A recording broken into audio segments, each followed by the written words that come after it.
I'm Tony Sklar with bnetTV. We are here on the deck of the Intrepid underneath the Space Shuttle Enterprise. I'm speaking with Mr. CEric Boehm. How are you today, sir? I'm doing great. I'm standing underneath the Space Shuttle Enterprise. It's a good place to be standing. It's an amazing place to be standing, and sometimes I think I'm still dreaming. But we did it. We did it. We got her here, and she's beautiful. Out of all the shuttles, how did you get the Enterprise? Well, I don't know why they chose the Enterprise, but me, for one, I was ecstatic because I'm an airplane geek. I've been working with airplanes for 35 years, and just knowing the prototype. And, you know, there was some people said, no, that one didn't fly in space. You know what? This is the prototype. You know, those would not have flown in space unless Enterprise proved herself, and she proved the system, she proved the shape, she proved the computer system, she proved the flight dynamics of the whole thing. Here she is. Yeah. The name Enterprise resonates throughout every child from this big to this big, right?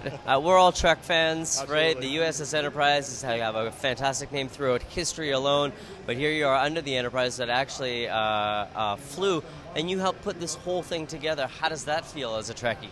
You know, I'm just a really, really small piece in a huge team, and I'm so proud of this Intrepid team. We've got a lot of employees here, and every single one of them had something to do with it.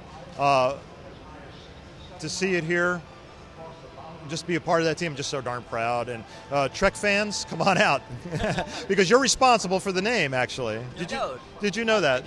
Yeah, the original name of this vehicle was going to be Constitution. And she was going to be rolled out of the factory on Constitution Day. And Trek fans got a hold of that bone like they got a hold of it the time when they went, don't cancel our show, and they wrote a lot of letters. They motivated that group together again, and they wrote letters to the White House. Okay. And Gerald Ford was in the White House at the time, and I guess he was a Trek fan, and he said, yeah, Constitution doesn't look like a Constitution, she looks like an Enterprise. So that's why she's Enterprise. Absolutely. And if you notice, there's a graphic panel over here in our story about Enterprise. The entire, well, not the entire cast, but most of the cast of the television show was there that day when she rolled out. So I had a chance to speak with Commander Hayes here earlier, and of course he said that on numerous occasions he gets called out to different Trekkie events to participate. Does he go? Well, he said absolutely that he's been to a number of them for sure. That's good, because I think there's, you know, a lot of people kind of frown on that science fiction and real science kind of thing, but if it motivates a kid, if a kid watches Star Trek or Star Wars and has the motivation to think that that's cool enough that I'm going to go to school and be an engineer, I think it's great. Right. And you can't fault it. And so we all have that dream, we all have that fantasy world that Star Trek and Star Wars may be, but it's rooted in some truth. And definitely within the Star Trek series, I know that, not that I want to get off on any sociological issues, but it instilled great family values. It did, you know, and here we are. When I used to flip over that communicator, I got one of those flip phones still, you know. It's some of it's coming true. When you were putting together this exhibit, compared to other space and aeronautical museums like the Smithsonian, how were you comparing yourself against what you were going to do here that was going to be a little bit different? Yeah, you know, I'm in very close contact with all those other curators, and everybody's doing something different. At Udvar Hazy, they have Discovery, and she's pretty much sitting on the floor, but she's surrounded with other space artifacts because they have that rich collection of space artifacts, so they can surround her with other rockets and space vehicles and Mercury and Gemini and Apollo hardware. So that's the way they're doing it. Down in Florida, they're going to do it a little different. They're going to mount her so she kind of looks like she's flying. Out in LA, I happen to know what they're doing out there. They're going to mount her vertical. Wow. Yeah, they're getting Endeavor, and they're going to put that vertical with simulated fuel tanks and booster rockets. So once again, we're doing something different. You're not going to see her in that launch configuration and standing 50 feet away. I don't want to downplay what they're doing, because what they're doing is incredible. But what you get to do here on Intrepid, you get to see underneath. You get to walk around. Here we are right underneath the belly right now. Which is actually quite neat, because there's just been so much media coverage over the technology behind these tiles. Right, the technology behind the tiles is a big story, and we do explain that in the graphics. The thing about Enterprise is that the tiles, most of the tiles that you're looking at, are not ready to go into space. They're not space tiles.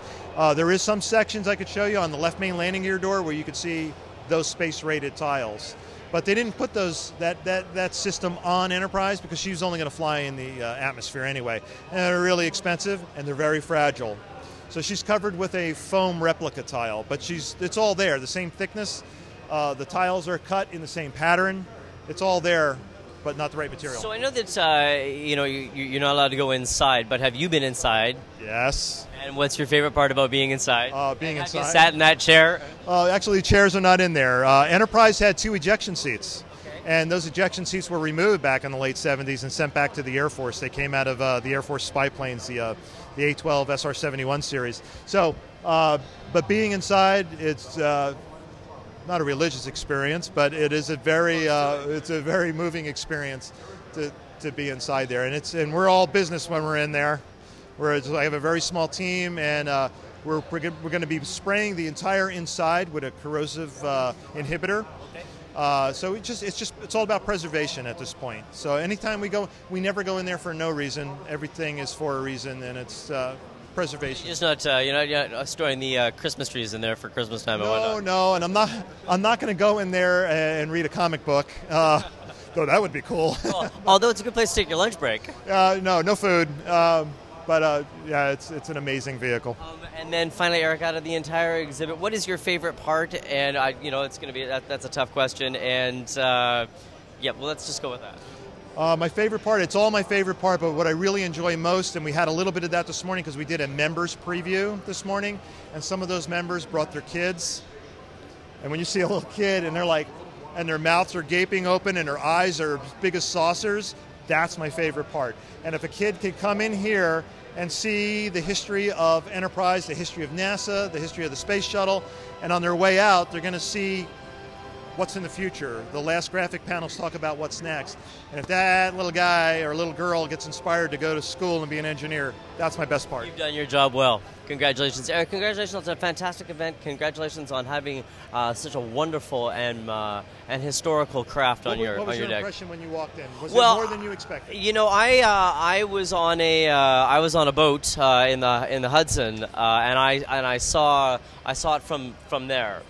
Before it had the cover on it. Right. So my first impression, and also I have another friend of mine who had taken some pictures of it floating up the Hudson. Right. So I had seen those pictures and I was in awe to begin with. Okay. And then when I saw it up close from the water, I was in awe because I was like, wow, there she is, right? Yeah. And then when we walked in and we were so close, I got to tell you, it's much bigger than I thought that it was going to be.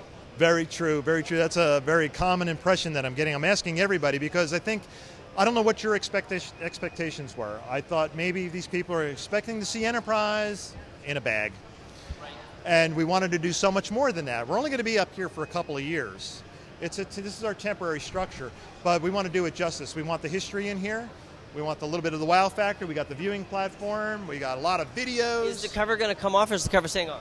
No, this cover has to stay on because we are right now temperature controlled and humidity controlled to preserve the vehicle. Once again, number 1 mission, preserve this artifact. And where's the vehicle going after a couple years?